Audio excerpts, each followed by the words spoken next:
What's up, everybody?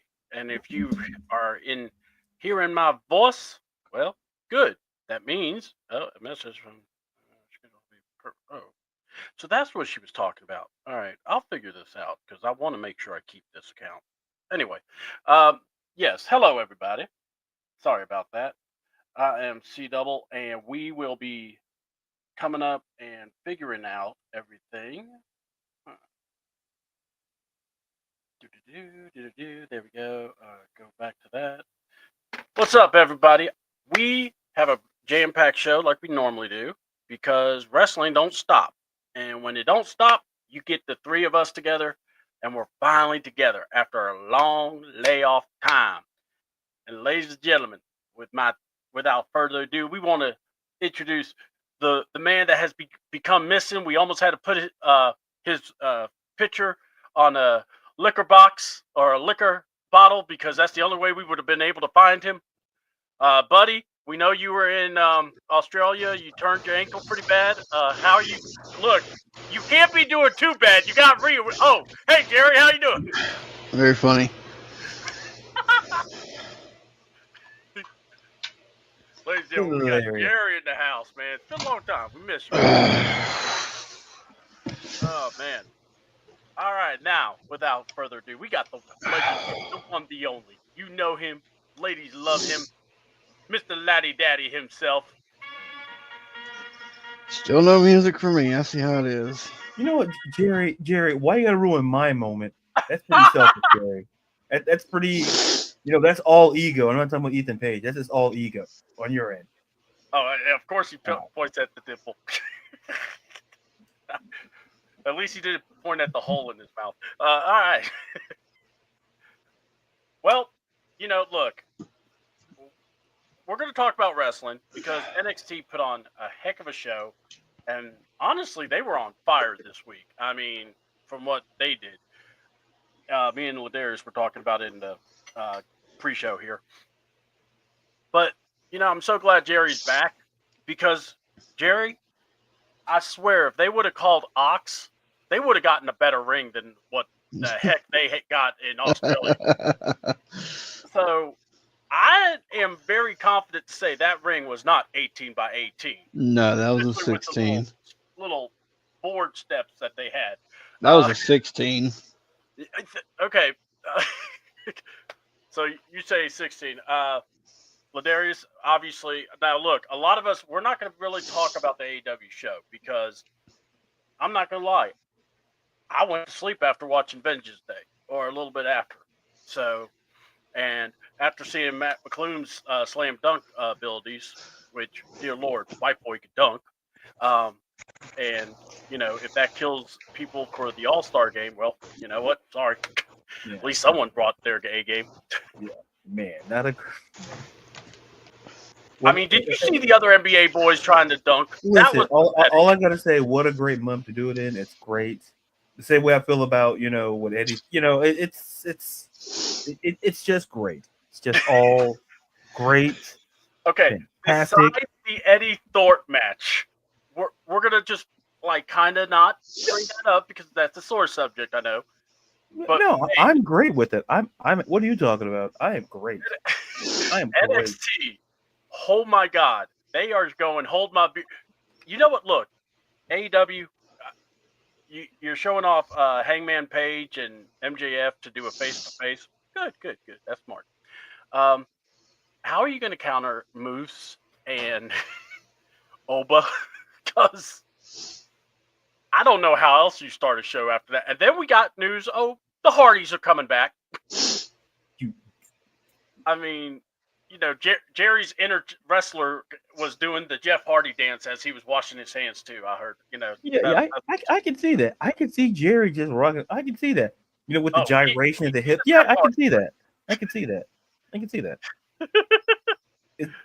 So you excited about seeing the Hardys wrestle no quarter catch crew? We'll see how it goes.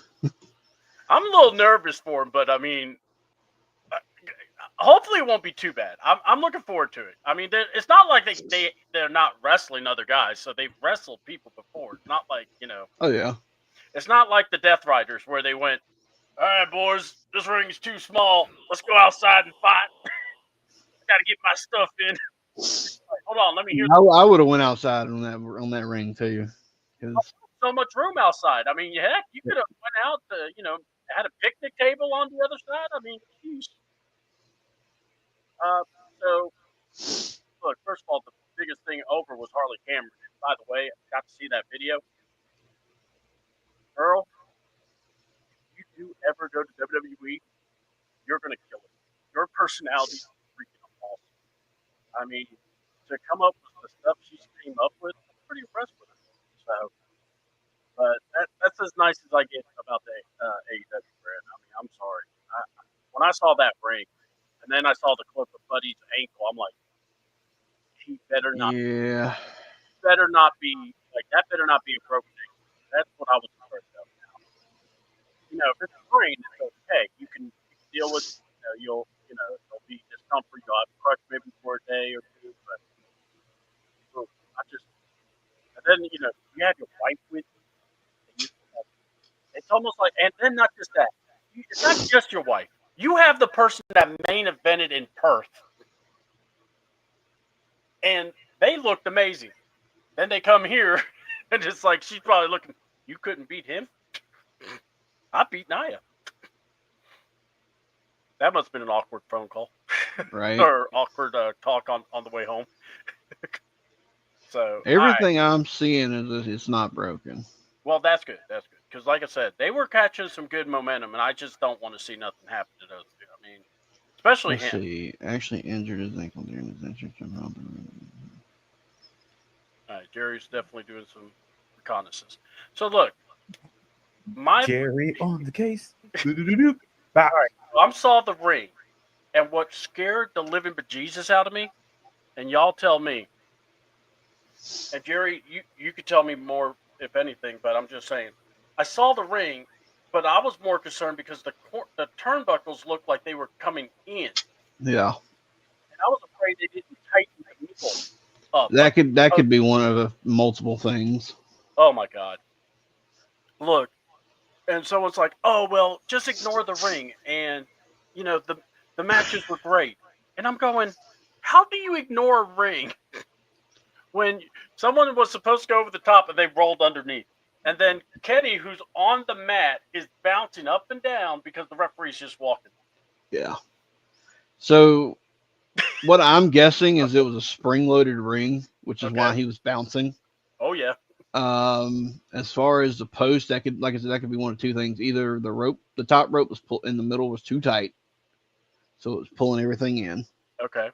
Or it didn't have a cross beam under it, the X for the cable or the chain, or it didn't have a spider around the outer edge. See, and that's why I wanted you here, because I was like watching. I'm going, I hope to God they don't do too many top rope moves. I was scared to death for some of these guys. Yeah, it was either they didn't have nothing holding the bottom in, or the ropes were too tight. Okay, I could probably believe. Or it was just a shitty made ring. One of the two. It definitely looked shitty. I love people going, or QT going, it's an 18 by 18 ring. I don't understand what people are talking about. Going, dude, really? Fuck Here's some pictures. Fuck I mean, yeah, no. Which I mean, and then Kyle admitted it was one of his buddies in Australia's ring. Yeah, no, from an indie show. Yeah, I'm not mad about it. It's just, dude, it just looks so bad. Or don't try to tell people it's 18, especially when you already have scammed people out of money. You've already. I'm about 99% sure that was not an 18 by 18. Oh no, that's what I was about to ask. Because what size do you guys typically use? 16. Okay, so yeah, it's about that size. That's why I kept telling Ladarius. And I mean, I've seen some 14s too, but that's most 6-side rings there. Yeah, 14s are no fun. Oh my God, too fast. All right, so who all did watch NXT Vengeance Day? I mean, I thought it was a good show. I watched it, yeah. Stephanie Bakor beats Fallon. We already know about Eddie. We already know about Ethan Page. I'm not trying to go there, Ladarius. I'm trying to keep this thing upbeat. Listen, hey, it's your show. You beat the drum the way you want to go.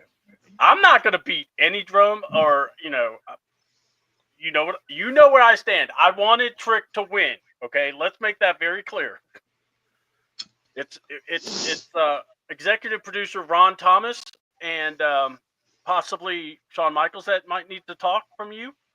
Yeah, listen, I don't hear nothing Higginbottom has to say. He know what he did. He did it twice. He did it twice. And it's like, first time I'm like, okay, cool. And then now I felt like the same way when Martin Jannetty took that too. That's how I felt when Shawn Michaels did to me. All right. So, which match did you really enjoy the most out of the show? Was it the tag team title match? Was it Stephanie McCord? Was it the main event with the women? Or was it Oba? What say you guys? What match did you really enjoy? I mean, Oba was good. It was really good. The main event was good as well. So I enjoyed both of them. Okay. Ladarius? I enjoyed the main event. I enjoyed that women's match because we saw basically NXT. It's kind of like this. We saw NXT past, present, and future in that ring, and it was just a great match. And like Oba, all I gotta say about Oba is this: you can't teach what Oba can do. You can't teach that. He has what we like to say. It's like that match was enjoyable simply because of the way that he makes it look easy, and I know it's not easy, but it shouldn't look that easy. That's the thing. I know it's not easy, but he made it look so easy, and that's why I say, don't that guy. Listen, whatever happens, what we'll talk about later in NXT, like that guy, we keep saying it, but Oba can give you a couple of big money matches down the road. Trust me, and there's plenty of people that can fit that bill with him. And they're lining up too, so it's looking good. I got to say, I enjoyed the women's match a lot. I thought the Fatal 4-Way was really done well. I thought Bayley, being who she is, bringing that extra level of intensity, and Roxanne doing God's work, man. She took the fall. I'm glad Core didn't.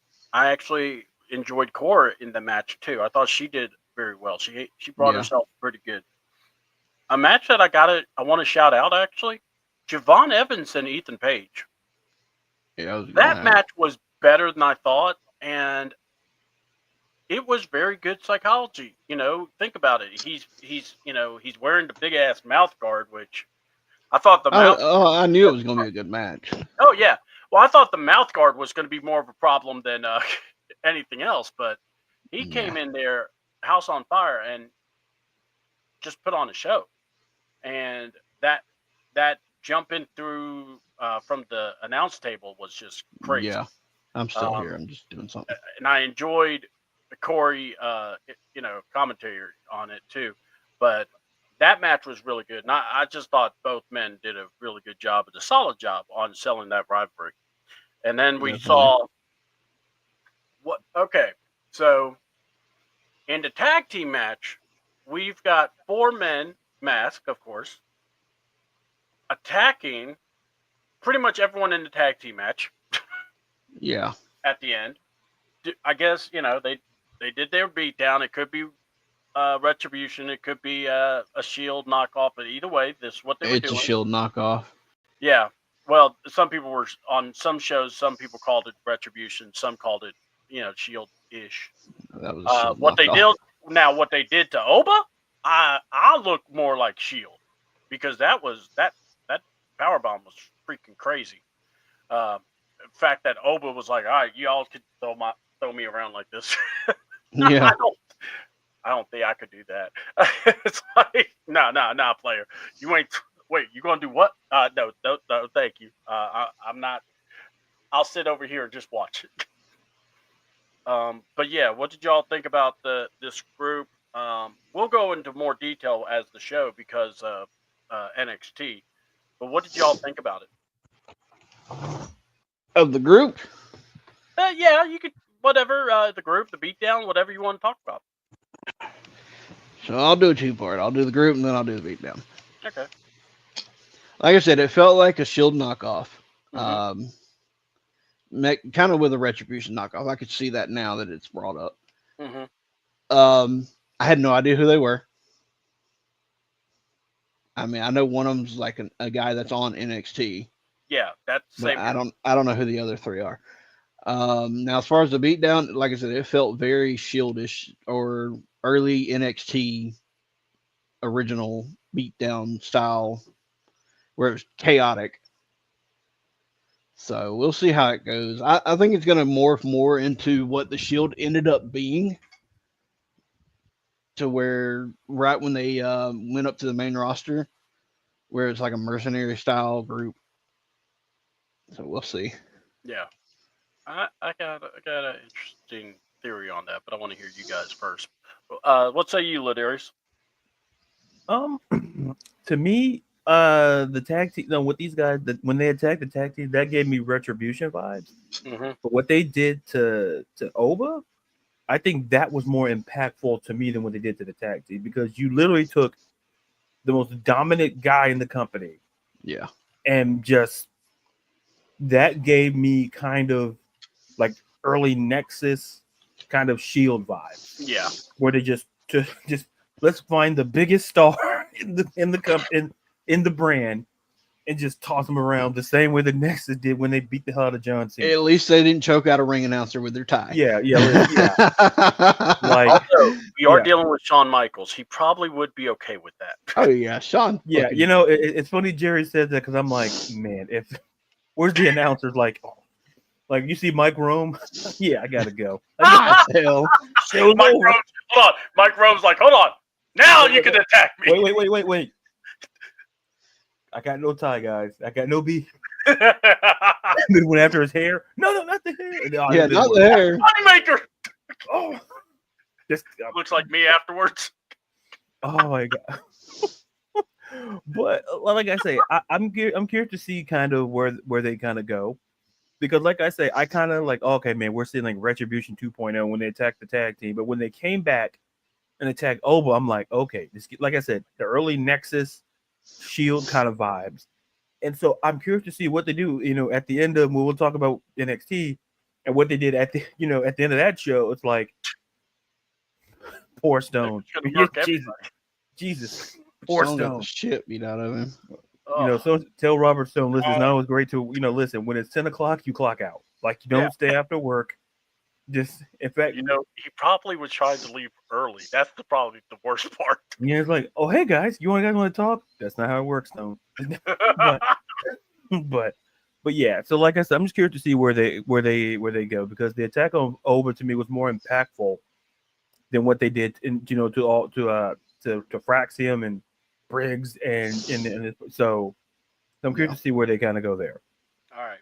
So the big thing out of that was, the first attack just was random. That second one with the music, the lighting, and everyone just looking made me go, okay, this is something legit. And then to throw around Oba, you're not throwing around Trick. You're throwing Oba. Yeah. So you picked the big guy to attack. So that's what I'm intrigued by it. I definitely am intrigued. I'll give it the benefit of the doubt. And I kind of have a theory, and we'll definitely talk about it, because man, that episode of NXT. I mean, like I said, I'm looking at my phone, and 8 o'clock. I'm like, all right, I'll watch it a little bit later. And then I look, Moose is here. I'm like, wait a minute, it's not even 5 minutes into the show. What? Yeah.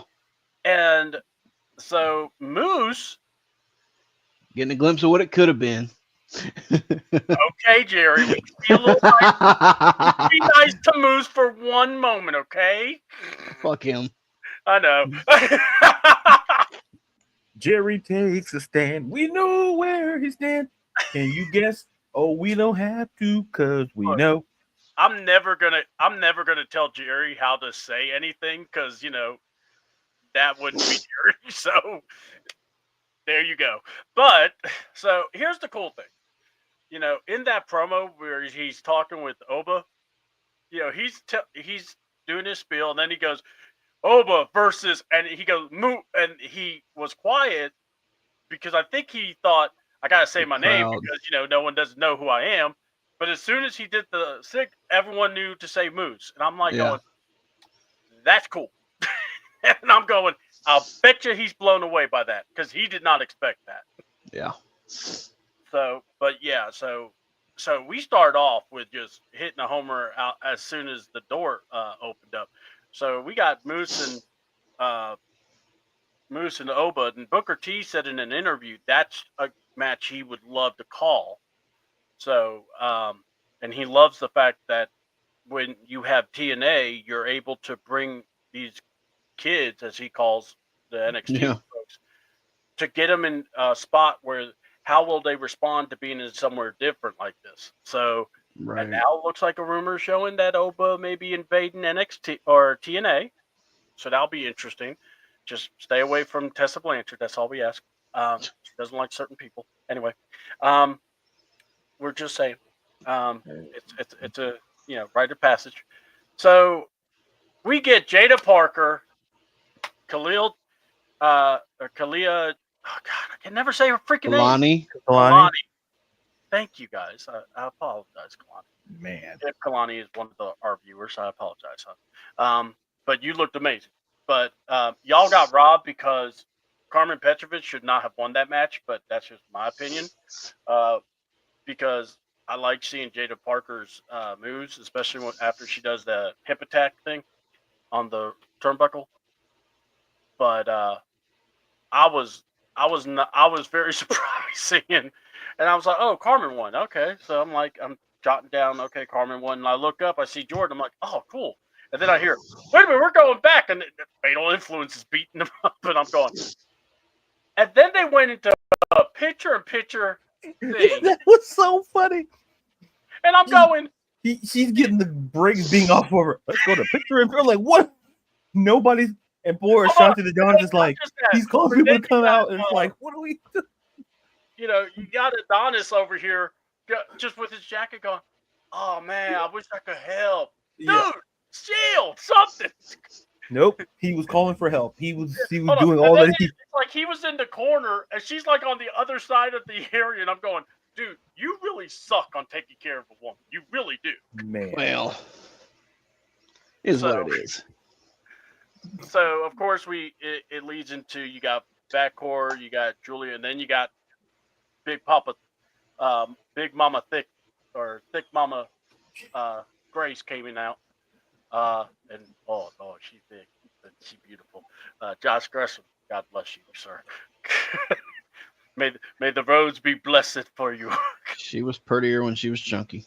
Yes, she was, but you know what? I still would take her. Okay, I'm not gonna be rude, Jerry. Just saying. I know, but you got to be a little nice, Jerry. We're on. I don't know how to be nice. Damn, first right moves off, right? Just I don't know how to be nice. Fuck that shit. I've noticed that. Jesus. You ain't got to tell us, pal. We already know. Yeah, well. All right, look. I know Drew probably has called you a couple of times, Mr. Gallows, but look, you need to tell him that we'll still love to have him on because the stories that man could probably tell you. But The anyway, story would be great. oh yeah, God yes. I mean, he would have us in stitches. I would just tell him we have no rundown. You just talk. But yeah, I thought that the women's thing is awesome. You're showcasing them. I mean, backcourt looks amazing regardless. Yeah. And then of course Julia, and then of course Big Mama, and then Fatal Influence. Perfect team to throw onto them. But also, I thought the women's tag match was really good with Zarya and Sulruka versus Metaphor, and I really did. I was impressed. But then we see freaking the No Catch Quarter Crew, interrupting Fraxium's interview going, we want to challenge the, tag team champions. Like, well, you got to wait, you got to earn it. He's like, we're not talking to you. Yeah, we're not talking about you. And we're going for the team that may be the best tag team ever. And I'm going, but the Usos are now singles. Jay's got the main event. Jimmy is mid-carding. Oh, Hardys, my bad. And of course, then Oops, my obviously the bad. Hardys. And I love Corey's reaction to it because it's almost like I could actually hear him saying that. It was just Yeah, the way it was. Best part, I thought this was the best part of the show. Ricky Starks, or we know the name now, but Ricky Saint is what he's going by now. He shows up he showed up last week, did a promo, and then did another promo. Never said his name.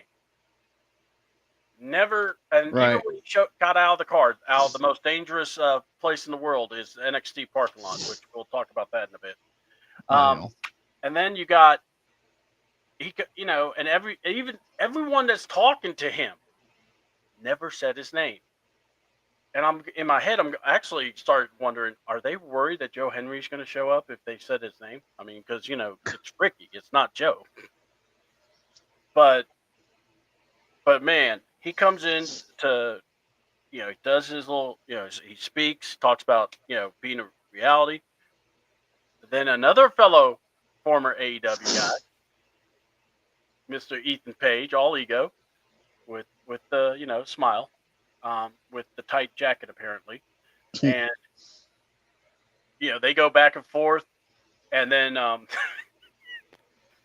okay, look, Ricky's a damn fool. I love him. When he said, he's a dog, man. He's got that dog mentality. He's going to come get you. He's like, oh, he even walk. Oh boy, attack that. He goes, there he is. I'm like, yeah, Ricky might need to start doing some commentating also, man. This man does it all. Go fast forward that, then Wes Lee comes. He sucker punches Lee, throws him out, signs it, and unveils his name to be Ricky Saints. So now I'm expecting him to calling out for his Saints, and he wants to have his Saint bro. That would be even better. I'm just saying. God. Just why not? If you're going to go corny, go all the way. Look, if anyone could pull this off, it's going to be Ricky. I mean, I suppose. He came up with the name, at least, because of the New Orleans part of it. Yeah. So that's why he went with the name. I know at first when you hear anyone change their name, we all have a little issue. Gunther from Walter, Finn Balor from Prince Devitt. There have been guys that we've been, wondered about. What was y'all's thoughts when you're about the promo about Ricky and kind of just who Ricky really is, though? But being able to see that charisma fly again. What do you guys think about him and being in NXT? What do y'all think for him? We'll start with Jared. Oh man, I'm happy that he's in NXT.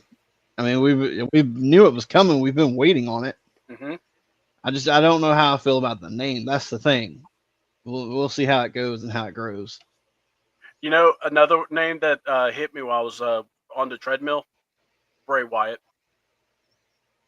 Because a lot of us didn't know, remember his first time debuting, they beat down, I want to say Jericho or something.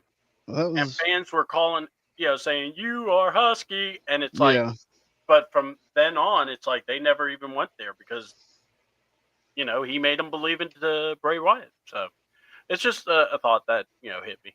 Let's say theirs. I think the thing is, first of all, I may be in the minority here, but I like the name because of the connection.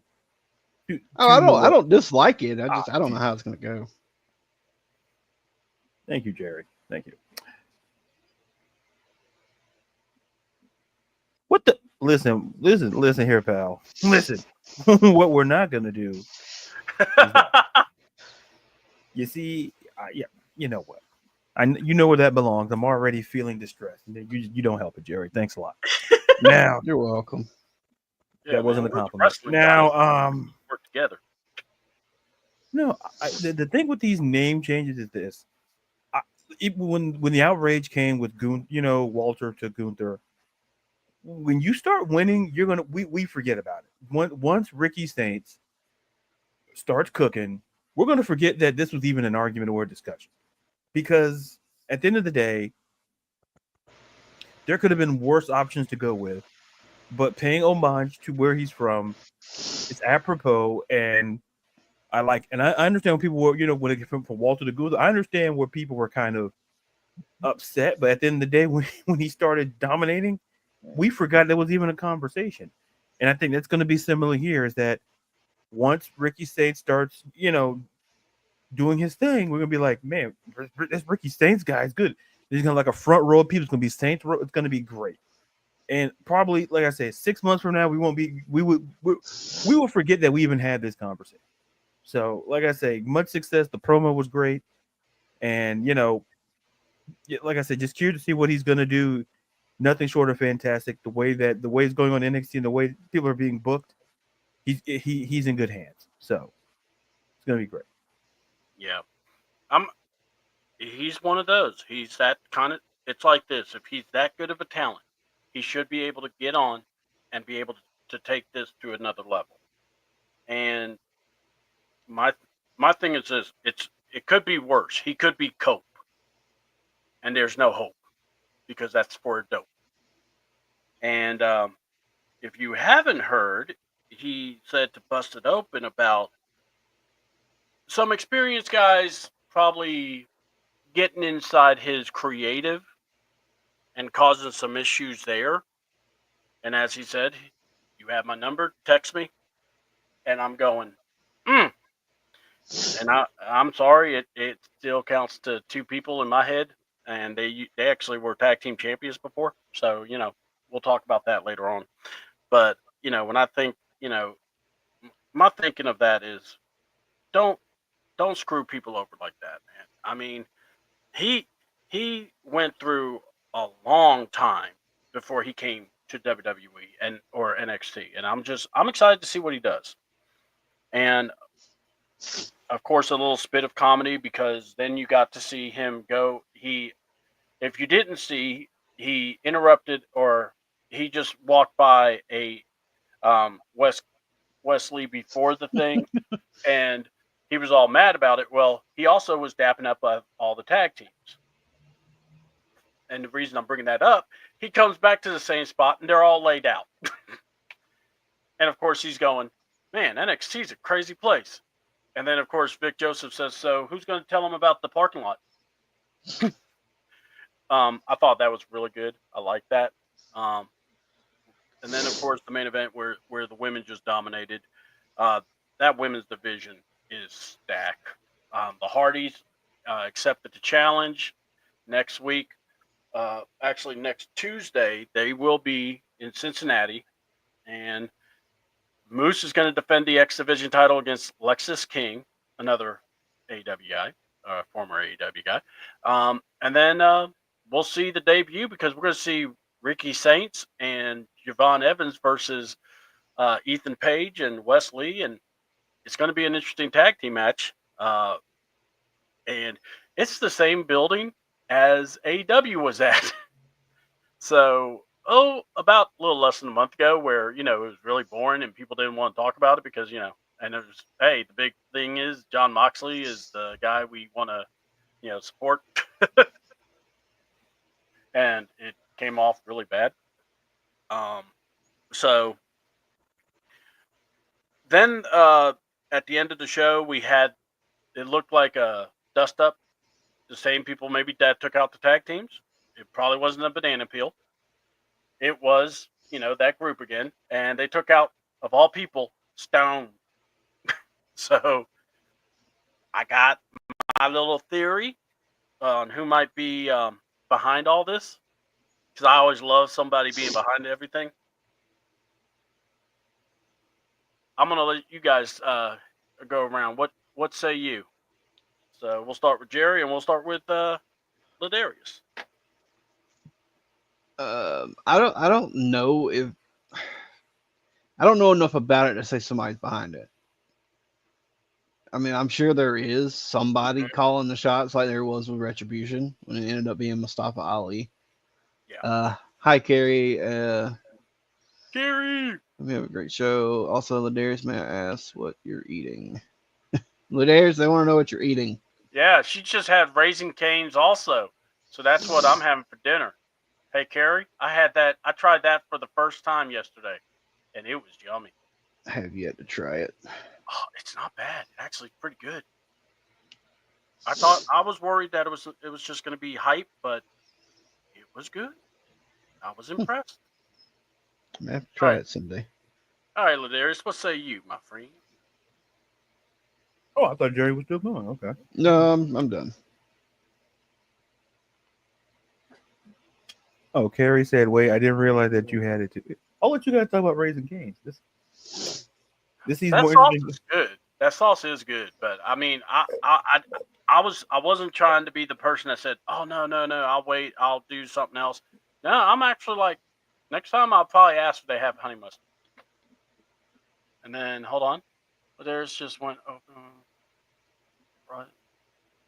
one right here, the full sale. Oh yeah, yeah. Color me intrigued. I know. Yeah. Oh, No, I'm intrigued. yeah, I am too, and I don't even live there. But All I right. know exactly if it's in the area. I'm sorry. Go ahead. So go ahead. What's your maybe early theory? What do you think about who could be a part of who may be with this group? I mean, there's a lot of ways you could go. I kind of feel I always focus on the people who we haven't seen in a while. Those are the ones I kind of naturally gravitate towards. But like I say, the more it progresses, I'll have like a more clear, concise, list of people. But I like what they're doing. My biggest thing, I hope I hope it doesn't. I hope they do better than what Retribution was, because I don't know, somewhere along the road it was a great idea, a great concept, but the execution just kind of sputtered, to me toward the end. But so, like I say, listen, I'm impressed. Like I say, now it's piqued the interest a bit. So I'm just curious to see how they're, with these groups, these factions. It's always important how they're booked. Like it sounds obvious, saying it, but sometimes people can mismanage it. And so I hope, the way that they're booking and using them, hopefully we do, hopefully there's that other person behind it. Hopefully there's something there. There's that hook that gets it, just like with the wide six. There's that hook that kind of gets you, bam. And not trying to compare the wide six to this new group, but we're still, like I say, something's going to come to fruition, hopefully sooner rather than later. And oh yeah, and I did, and I know we're full because that's where I graduated from, so I know we're full sail with it. Oh, cool. I'm going to talk about myself a lot on the show, but it's all about Jerry and his great, and he talks about wrestling. I don't want to take away from Jerry. So you know what?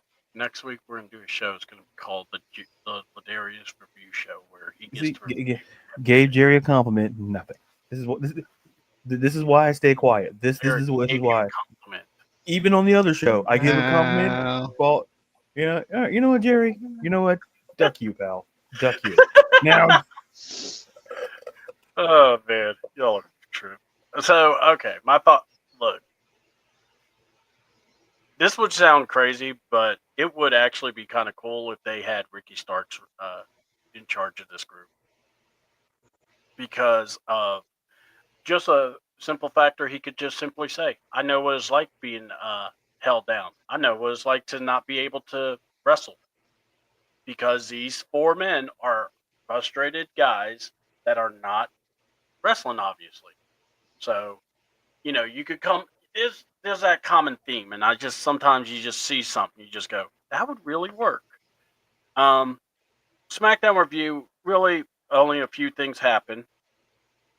So we have an announcement, so the Nia Jax versus Tiffany Stratton match was ended by disqualification. So she's still the champ. Trish shows up, and they beat up Trish and her, but then Charlotte comes out, and the android has announced that she will face Tiffany at WrestleMania. So, Yay. yeah, I know. I'm not looking forward to it either. All right. Nick Aldis calls Bianca and Naomi to the office, for all that action and everything. I missed all the action. We just getting started. So come on in. Put yourself a seat, get yourself some popcorn. What's up, Christy? So, but Hey, no, Christy. so in the back, they asked Tiffany, but then Trish came up with the idea of have her and Tiffany teaming up against Nia and Candice, and it's going to be at the Chamber. So, to be fair, I'm actually not mad at this match. I actually looking forward to it. What do y'all think? Let's go with Jerry. What you think? So wait, Trish is in Trish Stratus? Yes, Trish Stratus. Okay, I must have fell asleep during that part because I did not see that. Or I just wasn't paying fucking attention. One of the two. All right, no, that's fair enough. but so it's Trish and Tiffany against who? Nia and Nia. Candice. And Candice. At- Okay, that may be pretty good. It'll be definitely interesting to see, for sure. Because I mean, we haven't really seen Trish actively wrestling in a couple years. We saw her in the Rumble, but yeah, she was in the Rumble, but I don't count that. Yeah. So it'll be good. It'll be interesting to see. And I'm not happy with Charlotte and Tiffany. I no, I don't want it.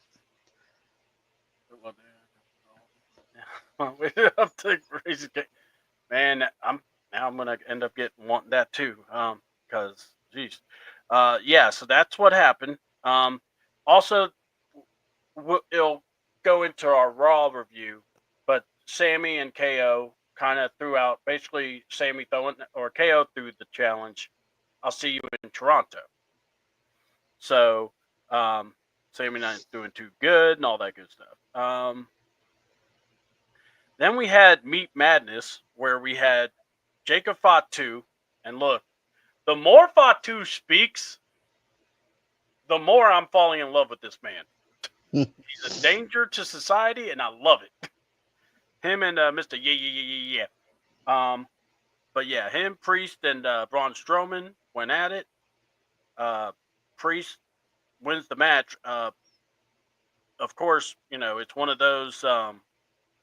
We saw Fatu or Solo hit the Samoan spike on no. So he hits the Samoan spike on Tama Tonga. So that's what I got mixed up. For some reason, I thought he hit it on Jacob. I'm like, no, he didn't. I remember watching that match. So, but that's how they took Jacob out.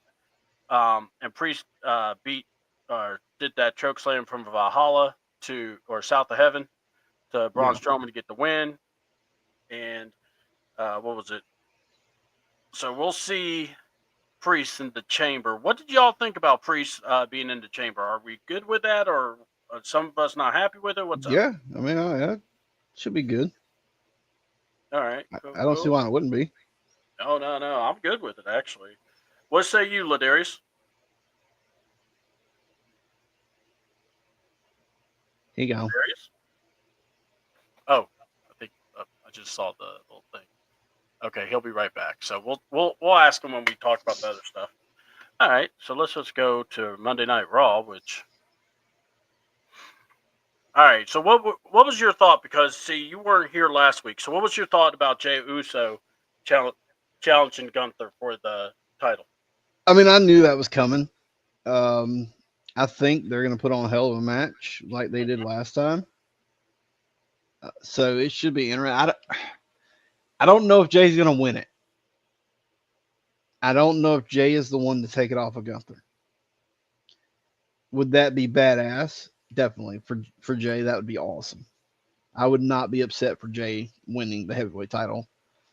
But I'm also at that point to where I don't know if he's going to take it off of Gunther. Okay. Yeah. Well, I'm hearing you, man. Hey, Ladarius is back. Cool.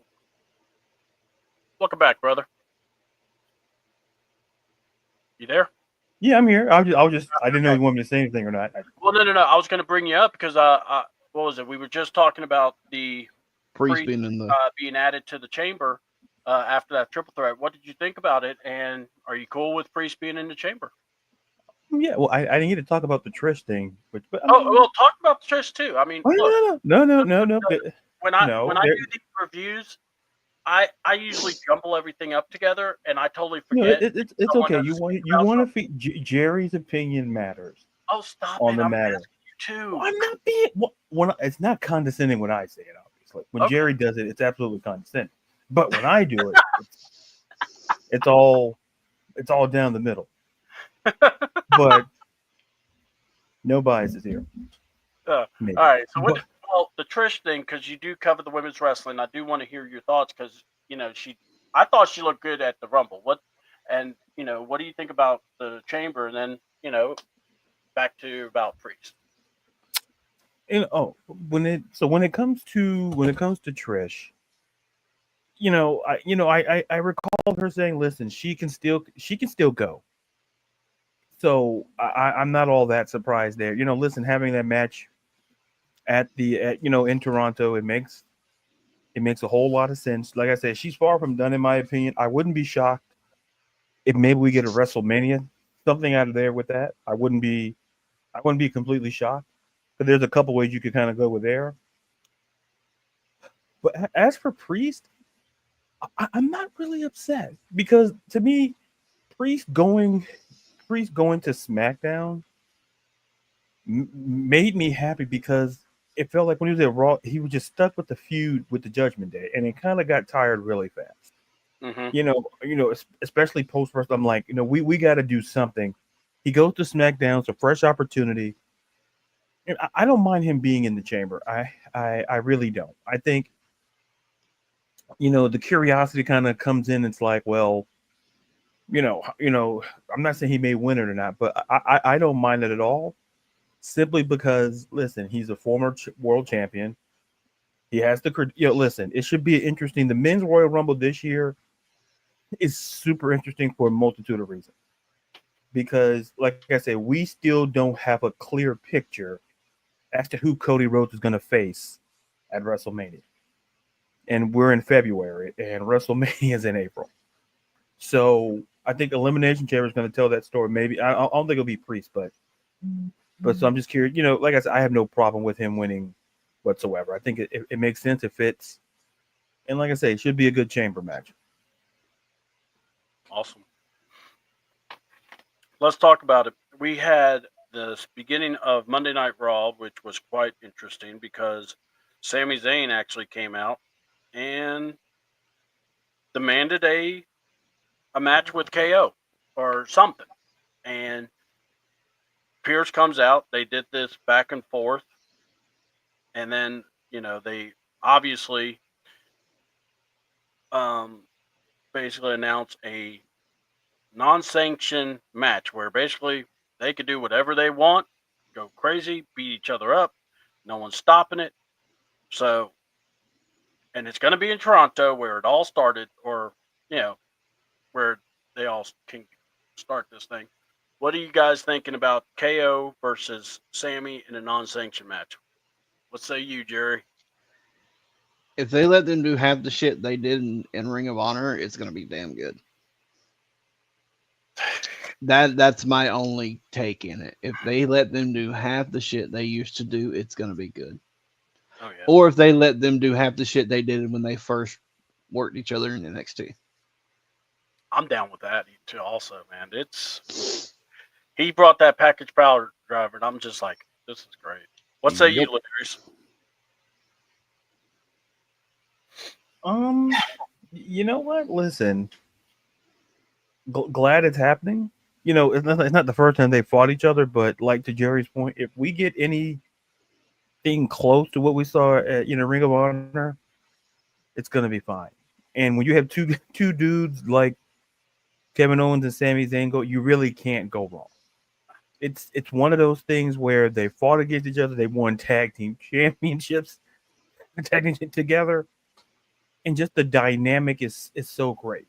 So, you know, like to go back to Jerry's point. Listen, if we get any of that, it has match of the night potential because they're both that good. They're both great workers, and listen, they understand the assignment. Period. Like it's one of those matches. You look at the card, you go, "Oh, I know that's going to be a good match." You know, so when we look at a card, sometimes you go like, "I'm not too sure. This could go that way." But when I see Kevin Owens versus Sami Zayn, I go, "Oh, that's going to be a great match." Oh, yeah. Like if you just tell me those names alone, it's going to be a great match given their past history together. So it's going to be fine. It's going to be a great match. And like to emphasize once again what Jerry said, if we get any of that Ring of Honor stuff, if we get any of it, you're going to hear you're going to hear that this is awesome chance. Mm-hmm. So it's going to be great. I'm looking forward to it. I think this will be a great fight. Oh, sorry. It'll be a great fight, and the heat will be there. The crowd should be rowdy for it. I think you're going to see a lot of. It's like this. I've always said we've never seen Triple H or we've never seen KO and Sammy in a proper feud with Hunter being in that creative. Yeah. Meaning nothing stupid. Let's get them straight up, and they keep saying it's personal. It's personal. That's what I'm expecting. I'm looking forward to this. I think it's going to be a fight, and I just can't wait. And you know what? Let Chip fall where they may. And then we went to our first match, AJ versus Dominic Mysterio, the Godfather of mustaches. Speaking of AJ, yeah, he is going to be at a local card shop here in town Saturday. I don't know what time. Where? What? It's the Sports Shack. It's over off of Friendship. I might need to pay my friend to visit. It's like 30 minutes, or not even 30 minutes. It'll probably be about 30 minutes from you. But it is like right down the road from the house. Just look up the Sports Shack. Okay. I mean, they mostly sell cards, but apparently they're doing one of the, I guess a video or something on Facebook where they're opening the WWE packs. Oh. With AJ. Oh. So, well. I mean, if you look on their Facebook, it's got it. Sports Shack. Okay. The Sports Shack. Sports Shack. Okay. Got to see my old friend AJ. It's been a while since I last saw him. Back in Ring of Honor, band, back in those whippersnapper days. Tell you what. When he was 30? Yeah. What's funny is he's my age. That's what's funny. I just crack up about that. AJ Styles beats Dominic. Love the kick in the rope and Carlito spit in the apple. That was funny. Braun Breaker sneaks in to do a spear and murders poor Dominic, the mustache guy. He deserved it. We don't speak ill of the mustache guy. Anyway, it's just a joke. All right. So, what was y'all's thoughts of the Dominic Mysterio with Carlito, who basically was a piñata in this one? What do y'all think of AJ Styles beating those two? And what are we looking at from there? It's good to see AJ get a win when he can, with him coming back. Because most of the time when people come back like that, they don't give them much. And props to Dominic for, putting him over and making him look good. Mm-hmm. So.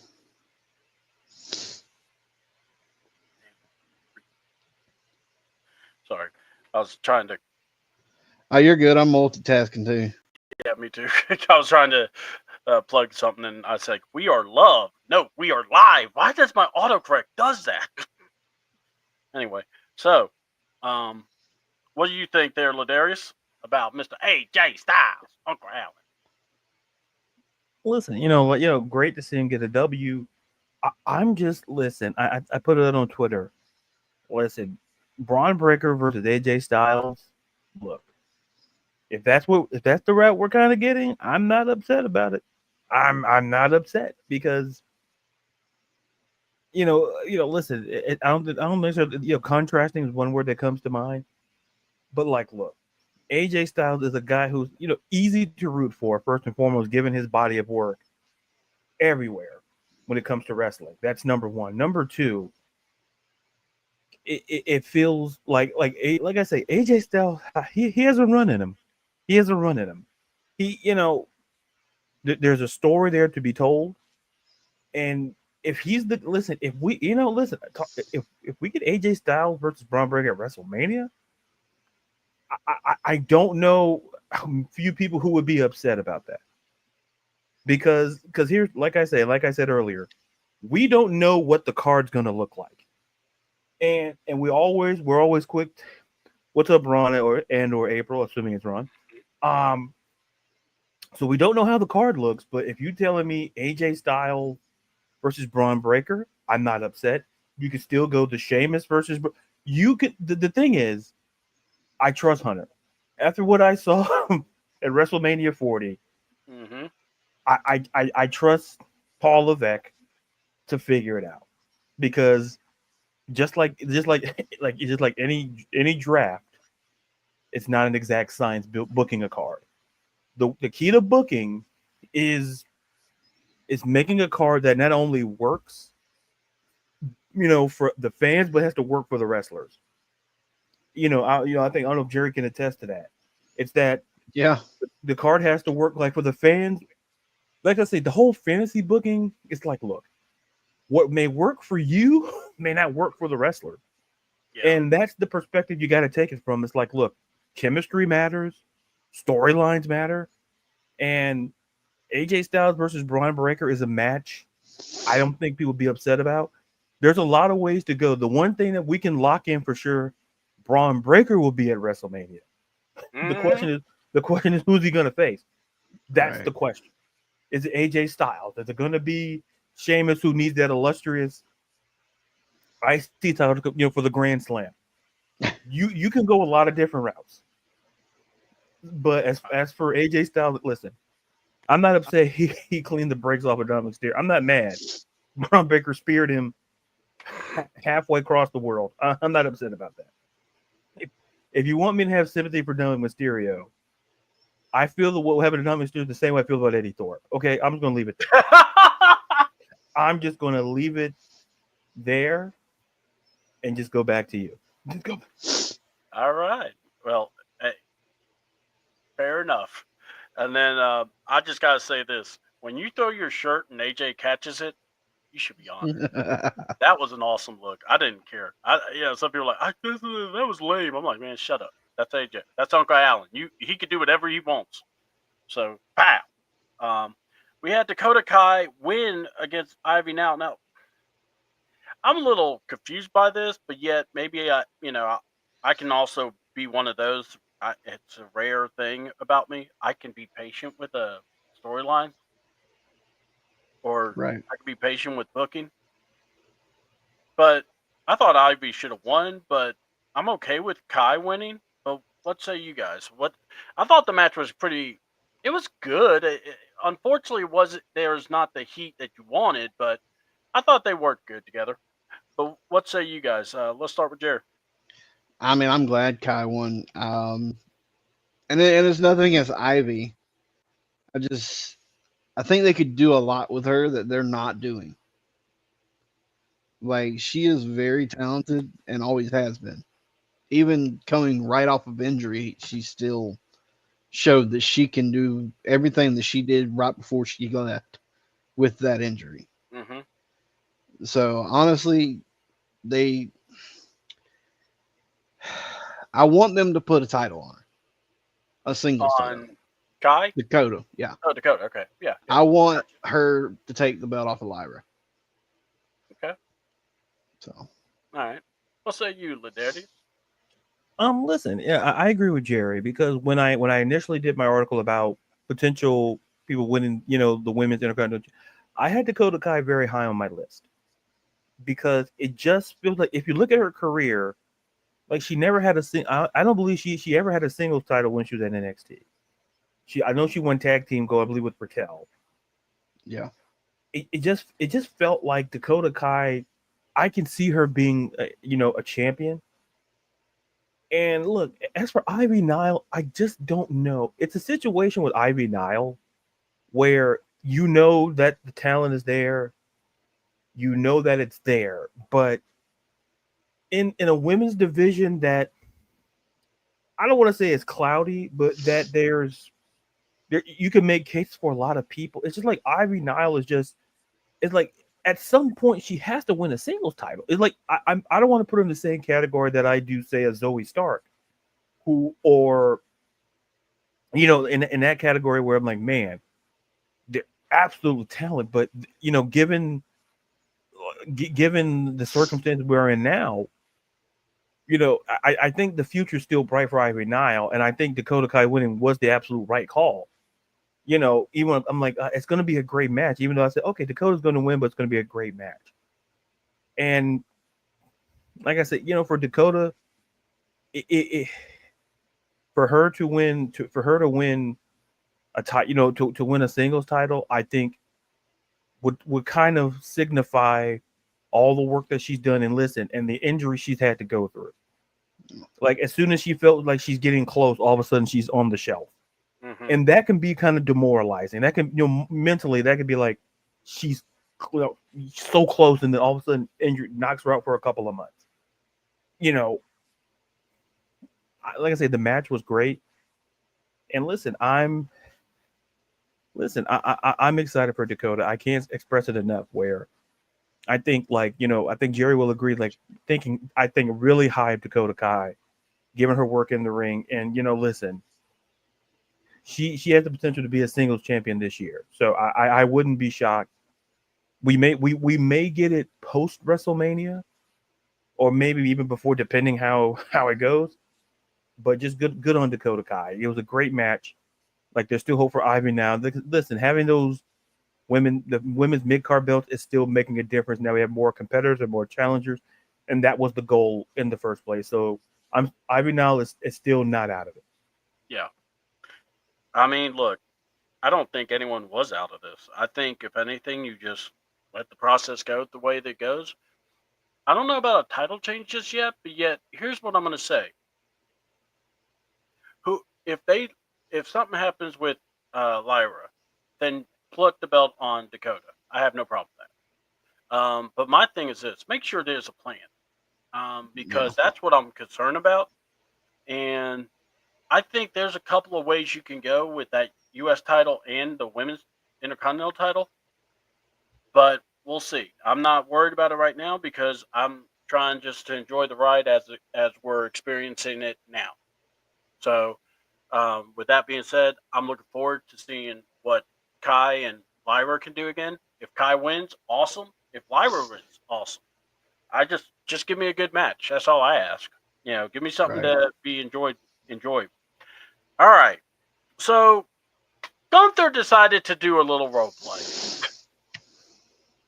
The man decided to pull a Jey Uso. Yeah, well. And lecture people as he was walking down. I must say, this was freaking hilarious. The interaction he had he's a classic heel. He really is. He gets it.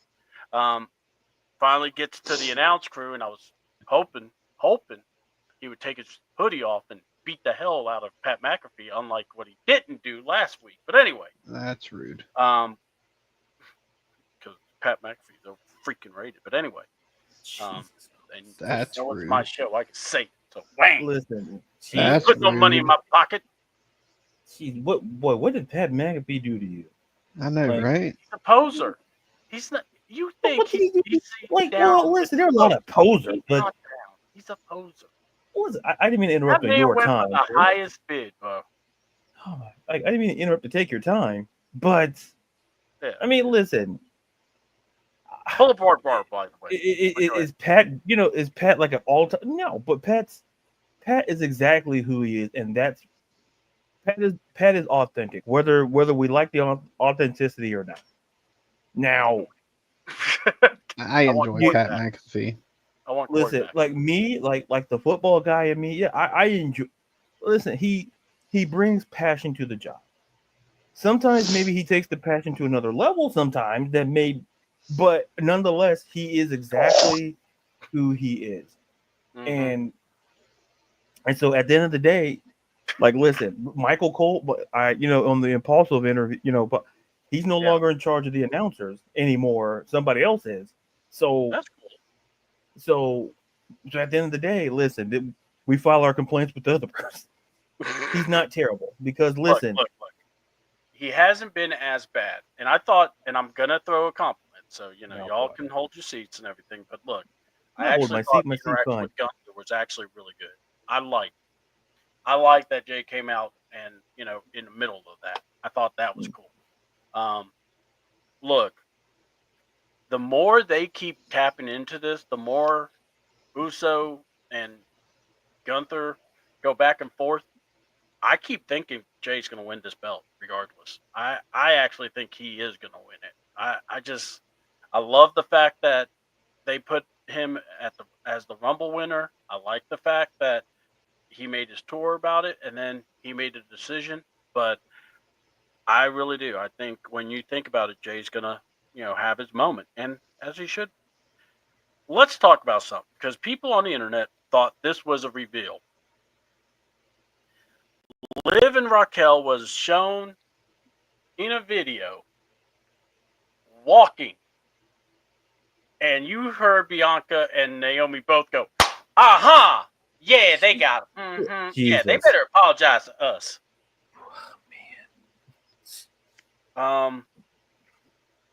Not trying to copyright, but I'm just gonna say this. So they thought that was a reveal. I saw it as That is not a reveal. a smoking gun, morons. That ain't a Yeah. reveal. We haven't seen, and I'm telling you, everyone's like, "Oh well, then it has to be Naomi because it can't be No. Bianca." Yeah. And I'm Listen. going, Not Listen. necessarily. Listen. I'm not. You know where I stand. I'm just. yeah. We are the only three that's probably saying the same thing or believe this because you could pull off Naomi being an attacker, but you're not going to pull off Bianca not knowing nothing. Bianca's the mastermind. And now Right. that we're tying Liv and Raquel in this, we're about to find out. We're about to get our Shawn Michaels Triple H thing, and it better be as good as that because my God, Yeah. I need Bianca to be sinister evil because she's tapping into it, folks. Yeah. And y'all just don't want to admit it. Yeah. It's. And that's why I will not pick her for the chamber because I think it's going to be Liv. Yeah. I'm leaning. I'm leaning that way. Yeah, I Yeah. have a funny feeling Liv's going to win the chamber. That's just my opinion. I mean, I think Bailey and Roxanne are going to wash each other out, but although it would be really cool if Roxanne won. But anyway, it's just, especially if they could get Booker T as a commentator because you know how much God. that man blows the trumpet. for that He woman. would lose his shit. Listen. Yeah, well, that or listen. Stephanie McCoy, especially when she does that, that one maneuver. Yeah. Oh, shucky ducky. I'm like, Book, your wife is literally behind you. What do you? I'm lost. When he did Oh, that. Book, your wife is here. What? Yeah. She's gonna whoop that trick if you keep doing that, pal. You're gonna be whoop that Book if you keep doing that. She's just probably watching, just going, yeah, that's my husband, just being stupid. As long as he doesn't do the spinneroonie anymore, I'm fine. Yeah, exactly. Fool. Hold on, she pulls it by the dress. Yeah. I told you not to embarrass me. Just Booker like, T. you damn Huffman. fool. Oh my God. Oh my God. All right. The next match was Penta, and I'm glad that we all agree, by the way. So now look, Penta versus Pete Dunne. I was going to kind of skip it, but then I saw Sheamus working out with Penta. Watch it. The man and Sheamus start salsa dancing. I swear they took videos of me and Jerry trying to salsa dance. I could dance. Jerry, not so I much. cannot. I mean, it's easy though, and it's funny. He goes, Yeah, he tells them what kind of music he listens to. He says one group, and he's like, and then after that, I like to listen to salsa. And Sheamus like, salsa music? He's like, yeah, I can dance salsa. I'm Mexican. Like, how dare you? And next thing you know, as soon as you say it, he's got the phone on, and he's got the hips going, and he's moving the hands, and I'm just going, there we go. That's Familia right there. That's when you start talking about salsa, you can't help but to start shimmying. So anyway, but Penta, you my dog. Kaiser shows up in the middle of the. I know y'all just look at me like I've lost my mind, but anyway. That's because you have. Yeah, you're still my friends. That should tell you about your judgment. Anyway, so Kaiser and Pete Dunne, he tries to help, but then Pete doesn't like the help, and then Penta still beats. And by the way, I don't know about y'all, Penta selling throws me now because everyone said, "Oh, he don't sell." I can't help but not hear him sell. I mean, he'll sell a finger, he'll sell a hand, he'll sell a knee. Yeah. It's like, dear God, it's like I'm waiting for him just to trip. Be like, ah! It's like stuff like that. So, and then we had the Jay thing about the Mania and everything. I like that interview. But what did y'all think about what we saw with Penta? We'll start with Mr. Jerry. I'm gonna be honest. I went dead. God damn. Oh, you so old. I'm old. I'm sorry. Did you even watch the Raquel and Roxanne match, or did you even No. find that on X? No, I haven't watched nothing. Now I got to do the following. I have to get up at like 4 o'clock in the morning every morning. Look, sir, we have New Day promos to talk. We have a main event to talk. We had like 3 good matches but you had to get sleepy-eyed. Oh, I had a little crusty in my Suck it eye. up, Buttercup. You couldn't finish watching when you went to bed, when you got home? Nope. Tell you, what do I do with you? So let me go to someone that was awake and watched this. My man, Ladarius, what did you think of the match? Man, Jerry, when I'm more prepared than you, Jerry, that's never good. That's never good for the I show. don't give a shit. First of all, Jerry, listen. Listen, I gave you a comment. You still have insulted me. You know what? I see where you stand. Now, it's been a rough month, but okay, sorry. It's all right, Jerry. And Jerry doesn't care because he's shaking his head, so I know he doesn't care. Now, I care. I know you do, but listen. Ron's still the executive producer. I couldn't believe he got 2 out on us. Yeah, we see Jerry. Yeah, great. Yeah. Anyway, great work, Jerry, as always. Now, now as for you talking about Penta versus Pete Dunne. Yeah. It was a pretty good match. I think, like I say, with Penta and the way he's being booked, I like the opponents because they're different, but there's similarities that make the match work. And that's the more intriguing part when you book a guy like Penta. It's, the chemistry. I think it's uber important there because not everybody on that roster fights the way that Penta does, and especially given his style. And Pete Dunne like that, going after the the phalanges and all of that nature. So it worked. It worked out in a very good match there. So I like the direction.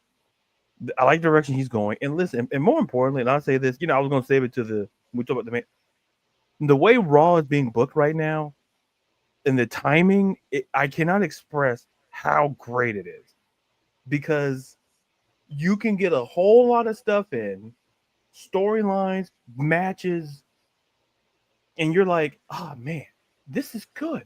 Raw, listen, the Raw Netflix deal, it's working for obvious reasons. Like when they go to the crowd, like, oh, Netflix show, I don't know who the hell these people are. I'm not gonna pull like a Meltzer and say Quavo, I'm like, I'm not gonna say Jose Cuervo. I'm like, what, Meltzer? You're not even trying.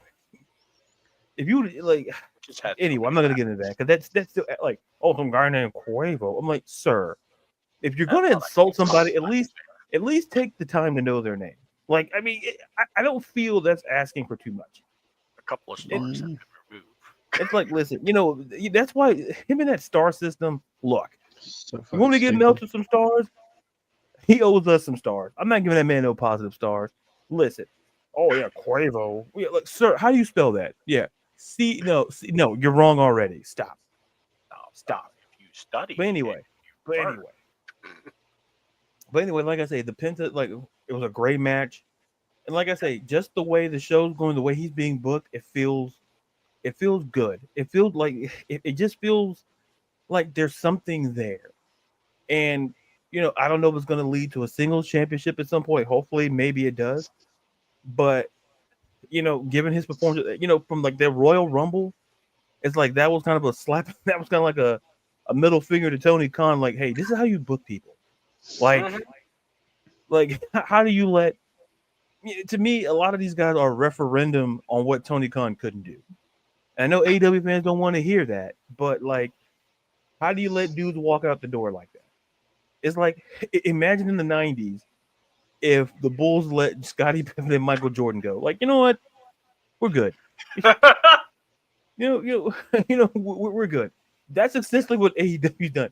You let go of guys like Penta, who's putting on great matches, and listen, like I said, it's the optimism. So I know I went too long, but those are my thoughts. Yeah. No, I'm with you, man. Look, Penta's a joy to watch. I'm happy that he's getting this spotlight on him. Really awesome. Talking about another spotlight, we got to see Roxanne. They kind of make her Raw. What was it? I guess debut, but she was in a qualifying match after her performance, record-setting, in the Rumble. She lasted an hour and 7 minutes, but she was going to get a match with Roxanne Perez, or not Roxanne Perez, Raquel Rodriguez. Too many R's.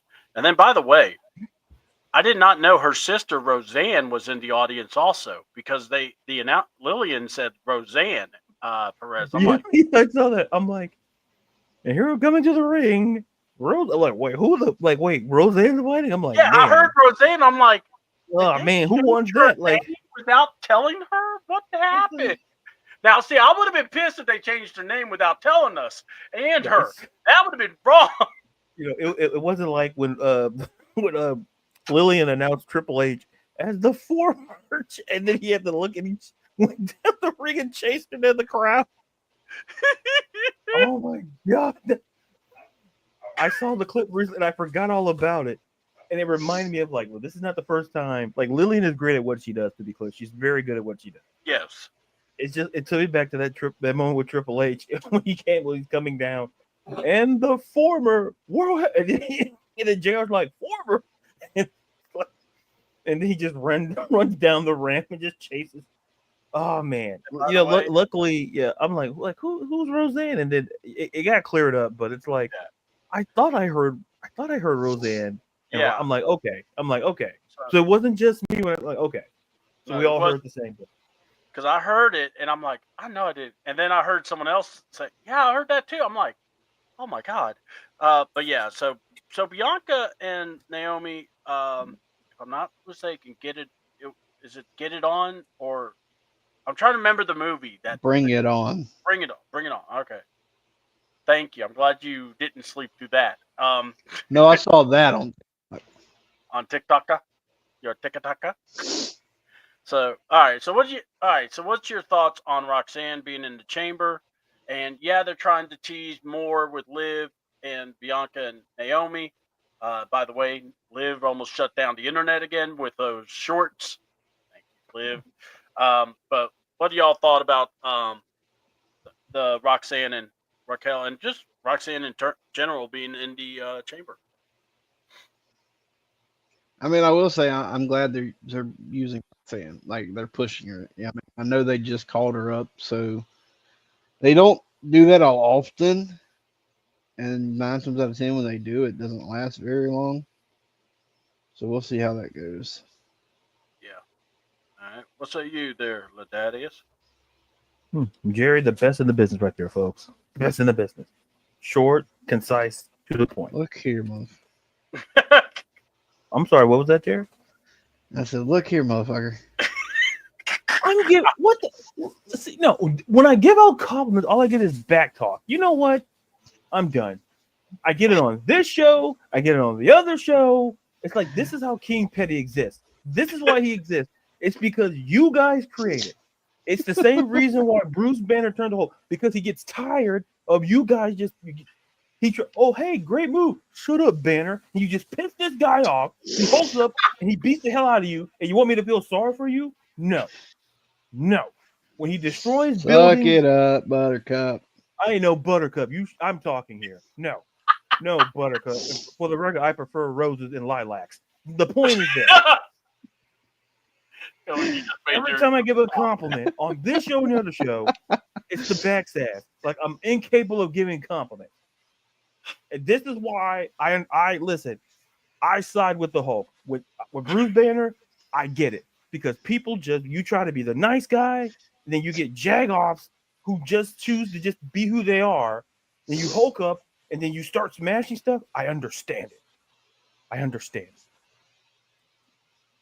No more compliments. I don't know what I did to Jerry so bad not to get a compliment. Try to be nice. And he's giving me middle fingers and telling me to suck it up, Buttercup, from a Dr. Seuss book. So you know what? I'm good. Well, to be fair, if you knew Jerry was related to, you kind of understand. He usually wouldn't get many compliments anyway, but just no, C-Dub, we're not doing that. We're not doing that. Okay. We're not doing that Matlock Perry Mason defense. No, absolutely not. No. No. You could have said he could have said, you know what, just move on. I'm done. I'm angry. Okay. We're moving on. Main event. Because I'm not going to review all the promos. Look, by the way, New Day cutting the promo they cut. It was good. I'm liking the music, liking the look. I like the Titantron. Do you guys like it or don't like it? What say you guys? For New Day, their new entrance?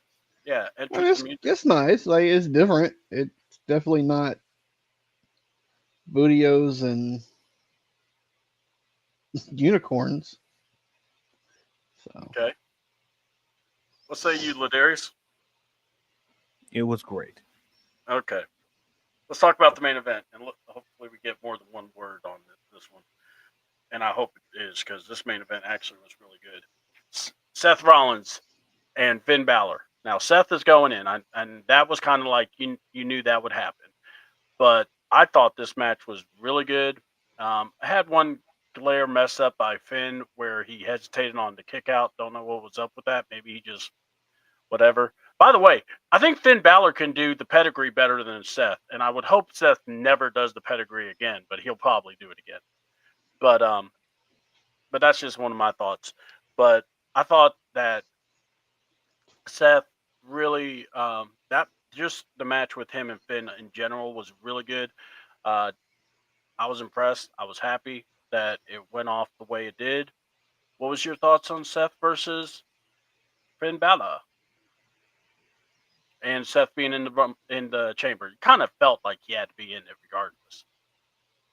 I mean, like I said, I didn't see it, but anytime that they work, it's been good. Mm-hmm. So I'm sure the match was phenomenal. I mean, as far as him being in it, I'm not surprised. I would have much rather seen Finn, but that's just me. Now, they're saying rumors that it might be Mania with Finn and AJ Styles for this year's coming Mania. I could see it. Wouldn't be mad Kind of have about to that switch either. my eyes on that one because I kind of think Dom and Finn need to go at it. But Ladarius, what say you about the match and then what I just brought up? No, it was a good match. I'll be sure with my time. I'm trying to still calm myself. Okay. Yeah, but the point is this. Let me just cover Jerry's face. No, I'm just joking. Here's the thing. I mentioned booking a lot on this show, and the way Finn Balor's being booked, you wouldn't tell that this man was a former champion. Mhm. Because if I ask you this, what was Finn Balor's last significant win? Now, would the tag titles be considered? Well, on a you could, but I'm talking just as a singles. What was his Oh, last wow. significant win? Ooh. No idea. Oh, God, I don't want to say 2019.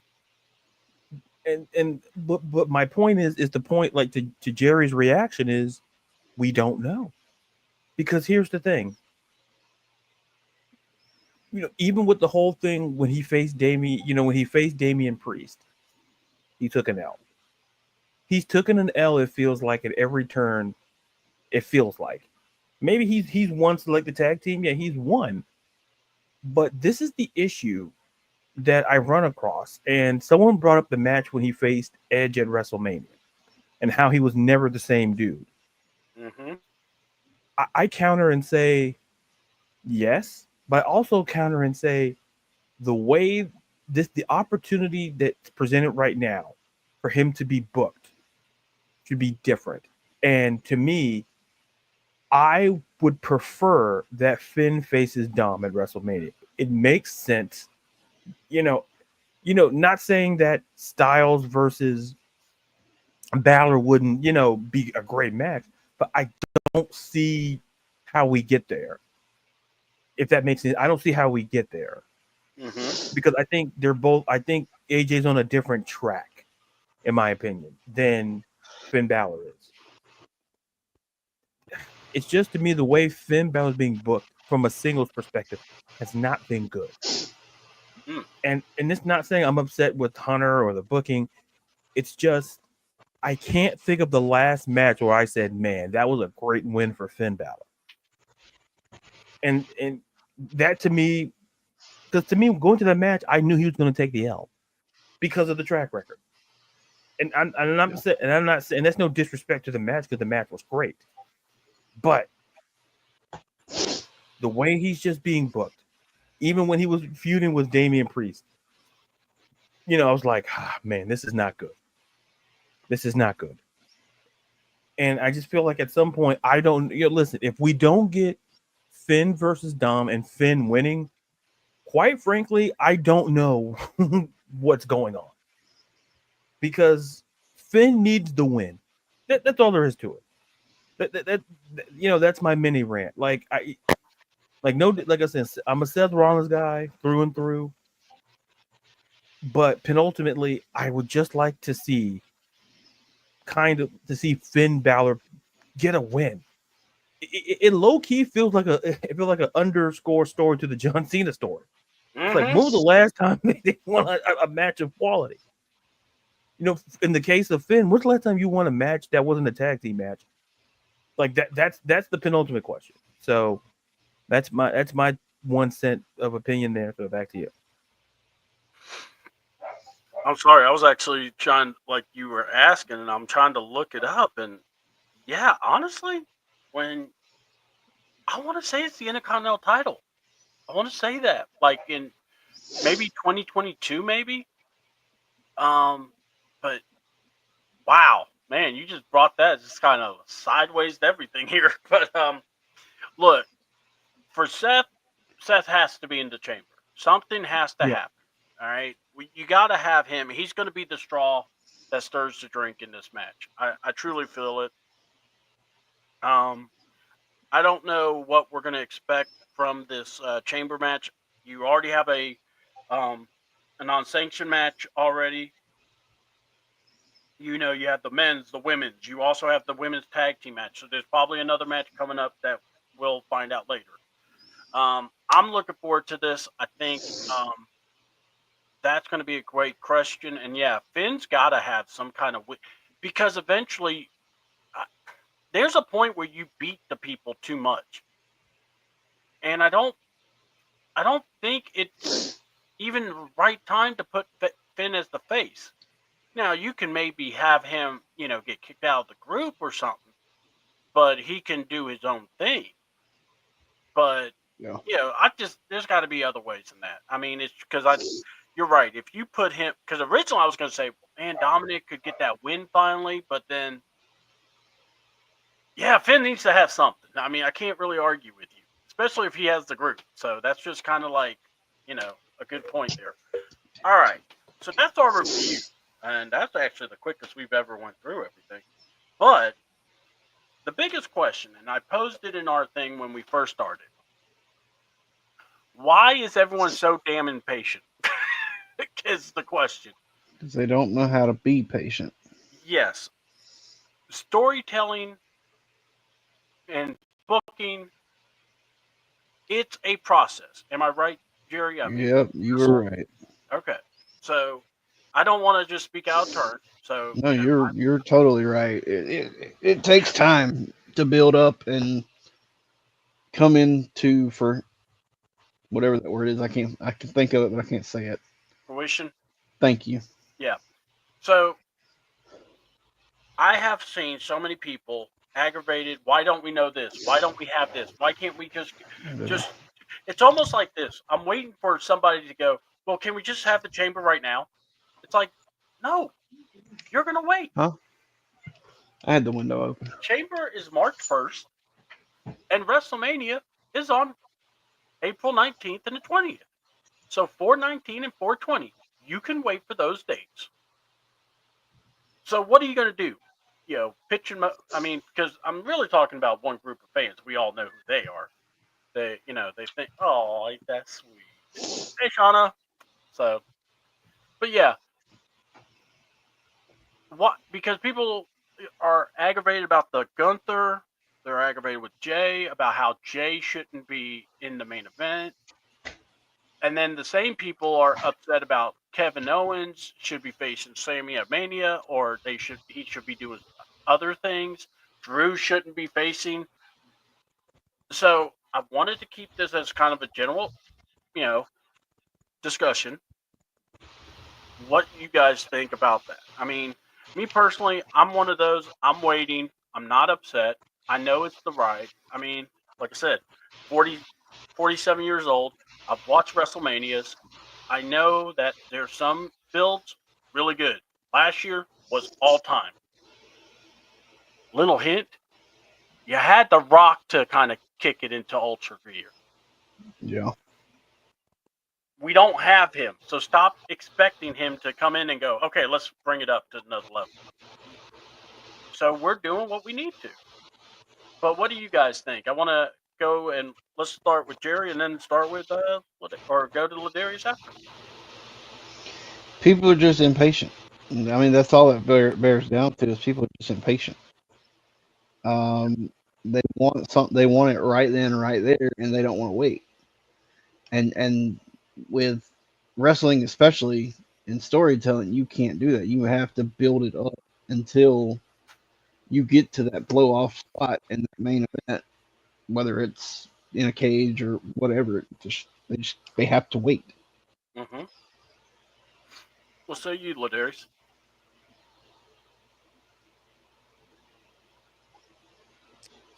Look, I've talked about the importance of storytelling in wrestling.